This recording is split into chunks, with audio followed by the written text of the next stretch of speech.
It's a work of mercy. All of them are. That means they're hard. If they were walk in the park, we wouldn't call them works of mercy. It's an effort. They're in our sinful, fallen world, given my sinful condition, they're always an effort.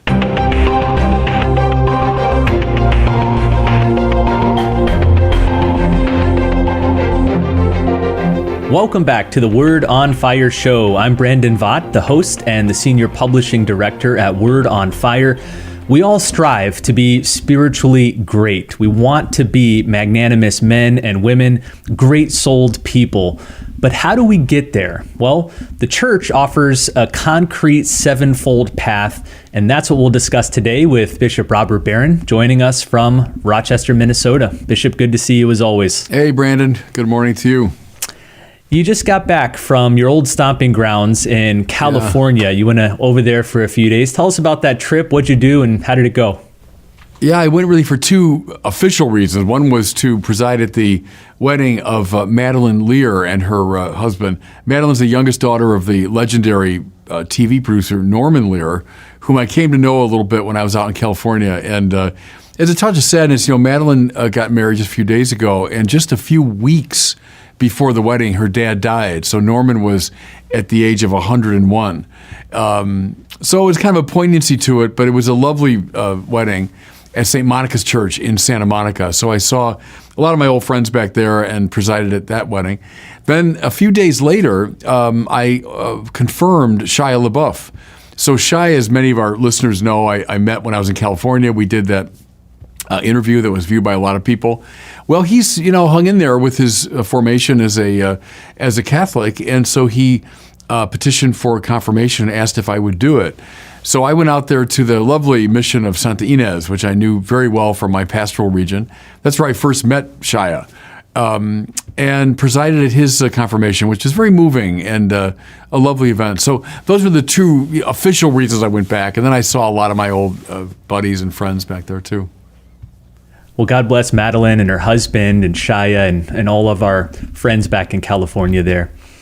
Well, a couple weeks ago, we discussed the 7 corporal works of mercy. And today, we're going to discuss the 7 spiritual works of mercy, the sort of parallel grouping. First of all, what's the connection between these two sets? Is one more important than the other? Does one have a higher priority in the eyes of the church? Talk about the connection between the corporal works and the spiritual works.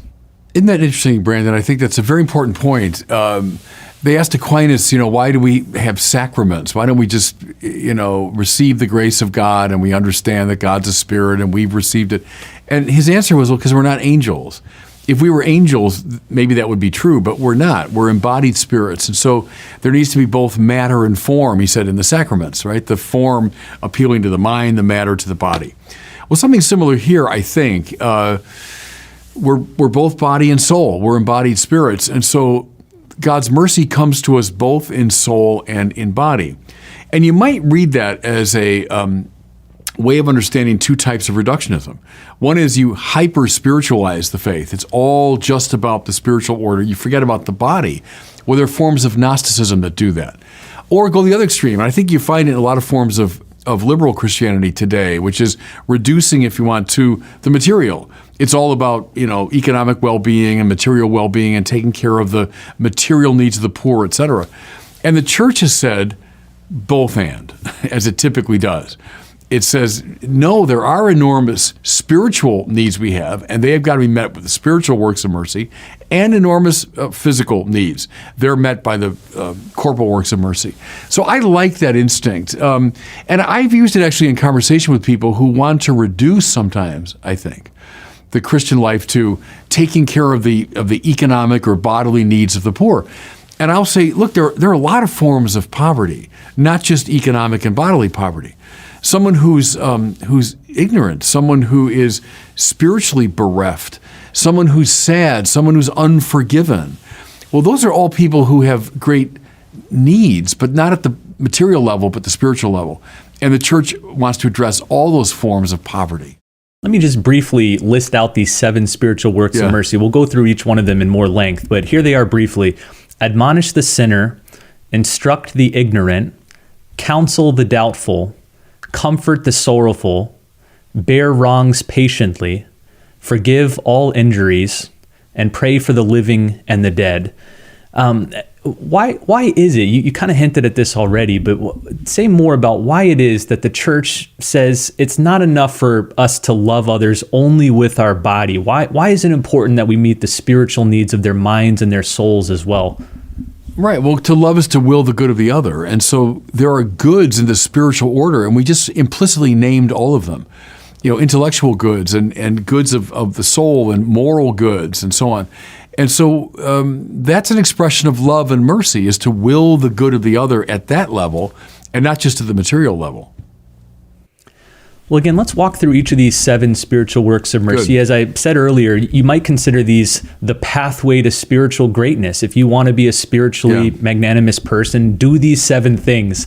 And so let's maybe use these, as we did for the corporal works of mercy, as an examination of our own consciences to discern how we're doing in each of these areas. So let's start with the first one, admonish the sinner. This isn't one that gets a lot of attention usually in most parishes or places, but why is this one important? Boy, it's so important, isn't it? Monio in Latin, to warn, right? To admonish a sinner is to warn a sinner that he or she is on a bad spiritual path. Now, I know in our Western culture, the etiquette is very much hands off. Don't talk about someone's religion. It's none of your business. That's your private concern. Don't tell me what to do. But see, that's repugnant, Brandon, to a healthy Christianity, because we are our brother's keepers. We are our sister's keepers. We're on for each other. And part of that, go back to the book of the prophet Ezekiel, when he's given that charge to warn the people of Israel. You're a father. I mean, you know that. If your kids are doing something that's really destructive, either to others or to themselves, and you don't do anything about it, you never warn them about it, or even if they're not even on that bad path, but they might be tempted by it, and you'd be a pretty bad father if you never warned them, don't go down this path. So that's the model, I think, with our brothers and sisters. We don't do it obnoxiously. We don't do it in a pharisaical way and all those bad things. But look, what you're doing right now is dangerous to yourself and to others. And it's an act of love. It's an act of mercy to point that out. I'll say one last thing about it. I think one of the dimensions of the clergy sex abuse scandal was that we priests and religious didn't do nearly enough of this, admonishing sinners. Priests who saw someone who was engaged in some questionable behavior and never warned the sinner, never challenged the sinner. That at least contributed to that problem. So, fraternal correction, it's an old phrase we use. It's a good phrase. Do it in the gospel manner. You don't run to the internet and complain about someone. Go to that person one-on-one. And if that doesn't work, bring in one more witness. That doesn't work, bring in a few more. If that doesn't work, bring it to the church. Remember from the Gospel of Matthew. But that's all under the rubric of admonishing the sinner.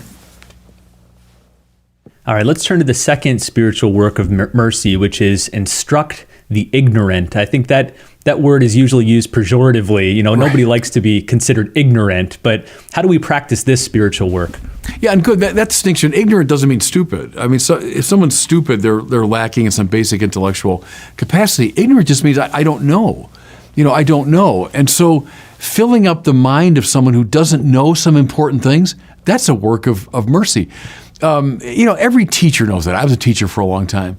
But in any field of endeavor, you're teaching a kid mathematics, you're teaching history, you're teaching science. Beautiful. That's a merciful act to fill up their eager mind with truth, because that's one of the basic spiritual hungers we have. I used to tease my students at Mundelein over the years. I would say, that's the work of mercy that I practice on a regular basis. I instruct the ignorant. I would gesture to them. They never seem to like that. But it hinges on that distinction between, I wouldn't say I instruct stupid people. I'm saying I'm offering, I hope, spiritual wisdom, intellectual wisdom to those who are hungry for it. That's a merciful act. And I'd say to every teacher, you're a teacher, Brandon, as a parent. I mean, every parent is. That's an act of mercy. So don't see that as somehow divorced from the spiritual or moral order. It's not. Again, I resisted those over the years who would say, Well, you're out there at the seminary, in your ivory tower, and I'm here working on the streets with the poor. I said, well, I'm working with the poor as well. I'm working with those who are intellectually poor. And I'm feeding their minds as you're perhaps feeding their bodies. So they're both works of mercy. Don't set them, against each other. The third spiritual work of mercy is counsel the doubtful. Talk to us about that one. Boy, how relevant today, isn't it, Brandon, when so many, especially young people, doubt religion. All the avatars and evangelists of atheism and materialism and determinism, they're thick on the ground. They're out there. They're in the internet space. And they've produced in the minds of a lot of people doubts about God, about eternal life, about the soul, about all these spiritual truths. We were pretty bad at it, in my judgment. When the new atheist evangelists were doing their work, we were pretty bad at counseling the doubtful. It's related in a way to instructing the ignorant, I suppose, but if someone's got a doubt about the religious side of life, help them. Help them with it. Don't withdraw into your privacy. Don't say, well, that's your problem. No, that's a form of poverty. That's a real spiritual poverty. Well, get educated. Get apologetic material. Consult, whether it's online or through books, some of the best minds on these things, so that you can counsel those who are doubting spiritual truth. And don't play the American game of just, this is all private. That's a private concern of yours. Who am I to tell you what to do? No, I know this, Brandon, from my own life, that when you become doubtful about high spiritual things, that's a form of suffering. That's a form of pain. It's spiritual suffering. Well, it's a merciful person that wants to address that situation. So who are people around you right now? Maybe, again, you as a father, maybe your kid's going through difficult times. I think of the famous case, you'll like this, of William F. Buckley, when his son, Christopher Buckley, who's become a famous writer himself, but he started losing his faith, when he was a teenager. And his dad they went on vacation, and his dad read to him Chesterton's Orthodoxy. He just read it aloud to him, Well, that was a work of mercy. He was counseling the doubtful at that point. Now, maybe that's not your thing to read Chesterton aloud, but find some way to do it, because doubt is a form of suffering and poverty. You and I, over the years, have both read lots of books and studies regarding people who have left the church. And one of the most alarming and clear findings from these studies is how many young people would say, I drifted away in middle school, high school, or college because no one answered my questions. Right. And one thing that sticks out to me in a lot of those responses, though, is that oftentimes the young people didn't volunteer that they had doubts. It requires a little probing to figure out, okay, you are struggling with this or that belief or concept or practice in the church. Yeah. So I think those of us here who are wanting to practice this spiritual work need to do a little active work to find those who are doubting in order to help them. Yeah, good. Just as we seek out the materially poor sometimes, we have to go find where they are. We have to seek out the spiritually suffering too. Okay, so we're running through the 7 spiritual works of mercy. First was admonish the sinner. Second was instruct the ignorant. Third was counsel the doubtful. Let's turn now to the fourth one, which is comfort the sorrowful. Talk to us about this one. It's so fundamental, isn't it? Everyone is sorrowful in some way. I don't know a human being on planet Earth right now who isn't suffering in some way or mourning something. But think of more extreme cases. Someone who's just lost a loved one. Someone who is lonely. They've just moved to a new city. They have no friends or connections. Someone who's failed. They wanted something and it didn't happen. Someone's just been fired from her job. There are a lot of people around us all the time who are sorrowing. Well, address them, find them, seek them out, help them, counsel them, spend time with them. Think of in the book of Job, before they start speaking and making a mess of things, the friends of Job sit with him silently for 7 days. Good. That's called comforting the sorrowful. Find someone, and it's not that hard. We all know someone right now who's sorrowing over something. Seek them out. Don't wait for them to come to you. but you find a way to come to them and offer them comfort. It's like someone who's hungry or thirsty. It's a real elemental need, isn't it? Someone who's sorrowing, that's a suffering. It's a pain and emptiness at a very deep level.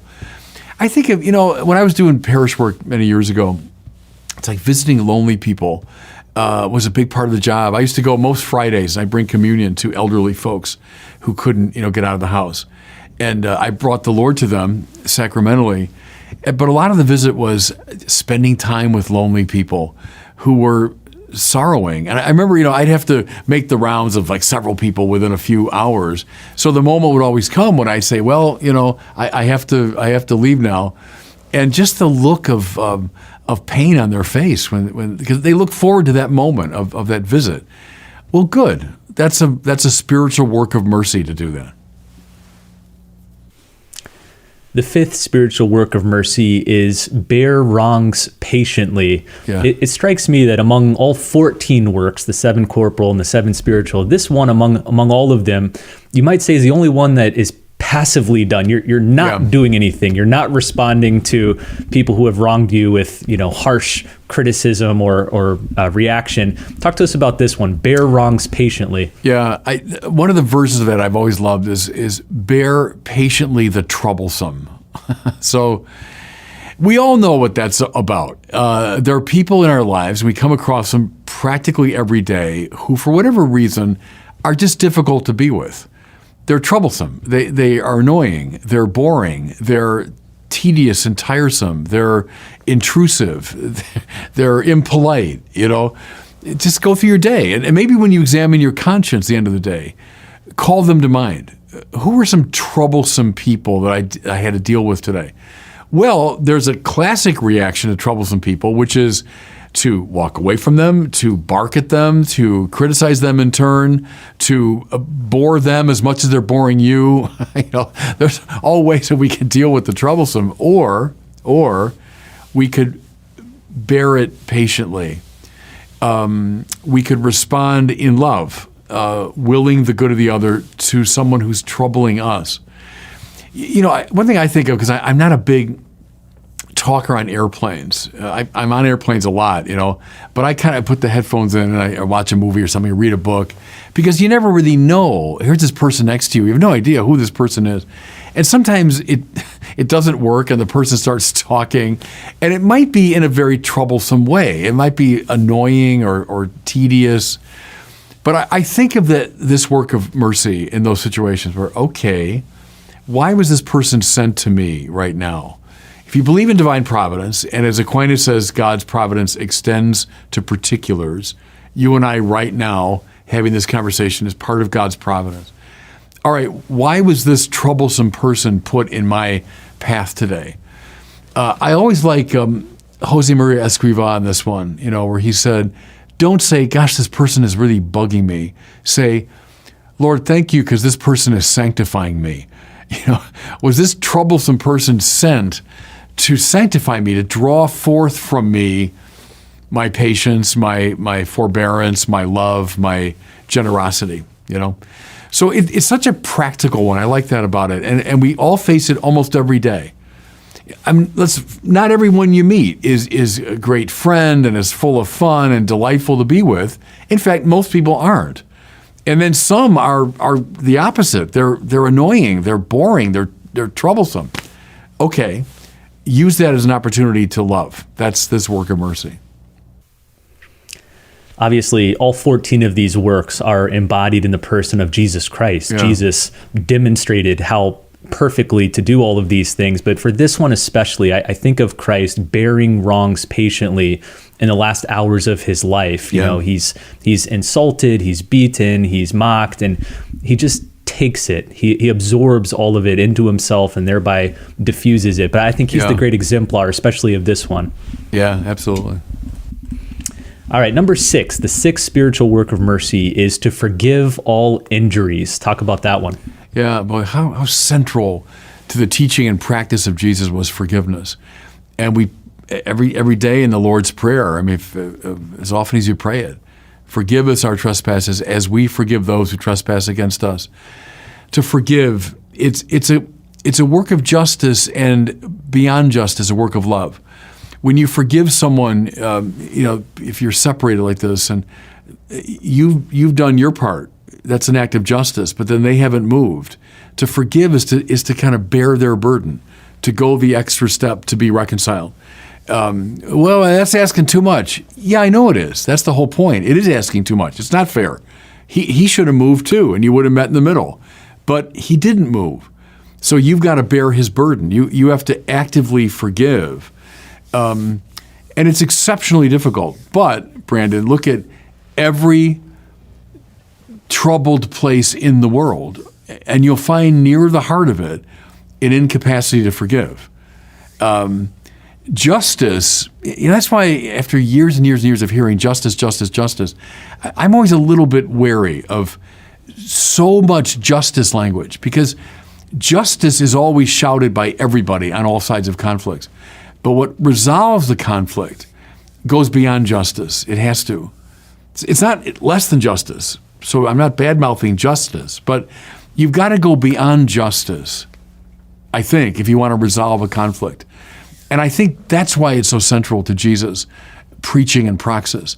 Again, go back to your example of the Lord on the cross, right? Father, forgive them. They know not what they do. As he bears the sins of the world, his answer is not vengeance or violence. It's forgiving, love. Yeesh, boy, it's hard. Mind you, it's a work of mercy. All of them are. That means they're hard. Right? If they were a walk in the park, we wouldn't call them works of mercy. It's an effort. They're in our sinful, fallen world, given my sinful condition, they're always an effort. This one especially, it's a work of mercy to forgive. The end of the day, can you look back and say, okay, did I forgive someone today? And that has to do with your heart, but also with external action. Did I write a note? Did I make a phone call? Did I reach out in conversation? Did I say a forgiving word to someone?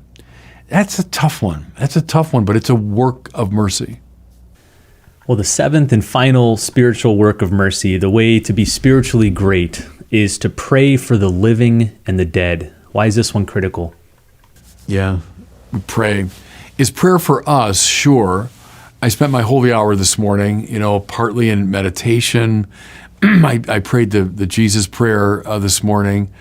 Some of it is just, I have these cards in my prayer book that, of great saints, that I spend time just meditating on them. So prayers, for me, sure, in a way, but an aspect of prayer, and I try to bring it to every holy hour, has to be praying for others. Bringing to mind, when you pray, those who are in need. And, don't press me on it, because I don't know the answer, to lay out the exact metaphysical dynamics of how all this works. But I know it's at the heart of our great tradition, that we are connected to each other spiritually, and that somehow, in asking God to help someone, I channel something. I become a vehicle in God's providence of his mercy toward another. We experience co-inherence, right, as Charles Williams called it. We inhere in each other. And so as Christ bore the sins of the world and offered forgiveness to us, so we can bear each other's burdens, physically, yes, but more importantly, spiritually.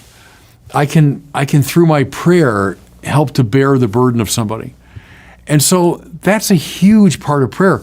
When you say to someone, how's your prayer life? Oh, I really haven't prayed in years. Well, that's bad for that person, yeah, but it's also bad for all the people that he should have been praying for.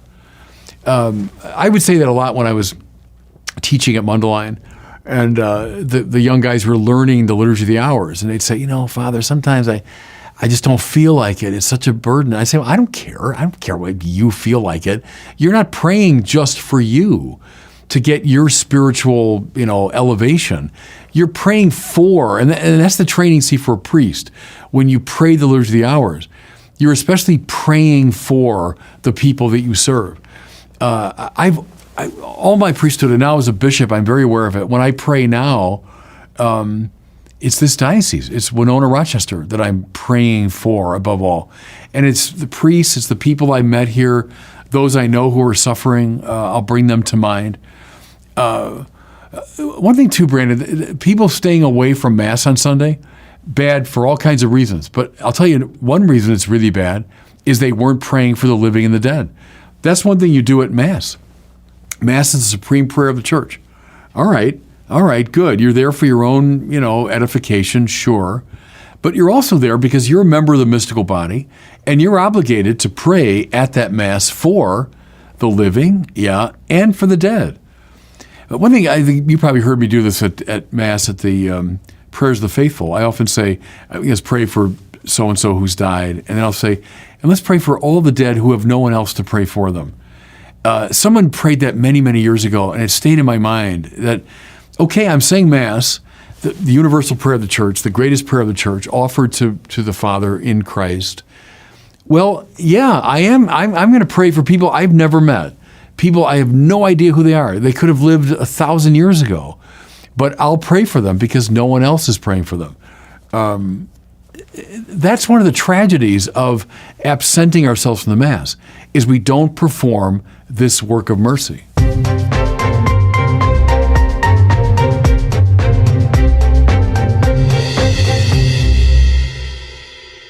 Well, it's time now for our question from one of our listeners. Today we have a question from Matt, who lives in New York. Matt has been away from the church for many years and wonderfully has decided to come back. But he's got a question for you, Bishop, upon his return. Here's his question. Okay. Hi, Bishop Barron. This is Matt from New York. I'm coming back to the church from about a 15-year absence, and all the words changed. What happened? Thanks. That's a New York question. I like that. That's a direct question. Well, what happened, so you said 15 years ago, it was about, when was it, Brandon? 2011, I think. We made these liturgical changes. So it's been a while now. Gosh, well, it'll be, 13 years now. It's hard to believe it's been that long. But after a long process involving ISIL, which is the International Commission on English and the Liturgy, what was the other? Vox Clara. There were a couple of these great bodies that considered the liturgical text. The sense was that in some ways the translations that followed the council immediately were not adequate to the Latin. And so we went back and provided, and I think in many ways, far more adequate translations. There was a fear, too, that the older translations had certain prejudices in them against the transcendence of God. They were more in the immanent direction. So these two bodies tried to correct those imperfections, and they gave us, beginning in 2011, this new translation.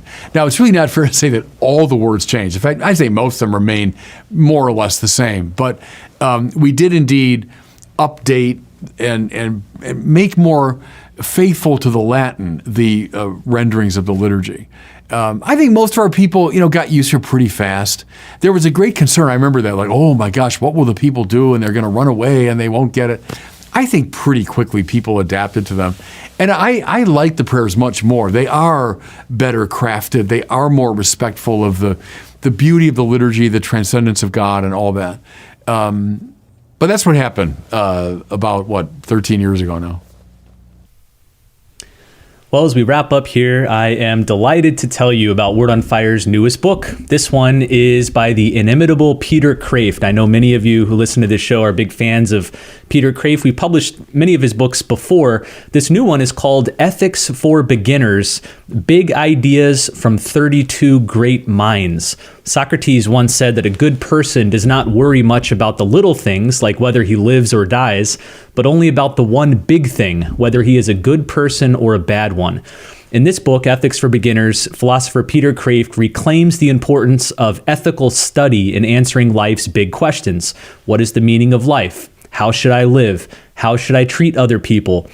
Unlike many other modern texts on the subject, this one asserts that ethics is real, that good and evil are knowable, and that we can learn to act well so become better and happier people. So he looks at the big ideas of 32 of the most important ethical philosophers.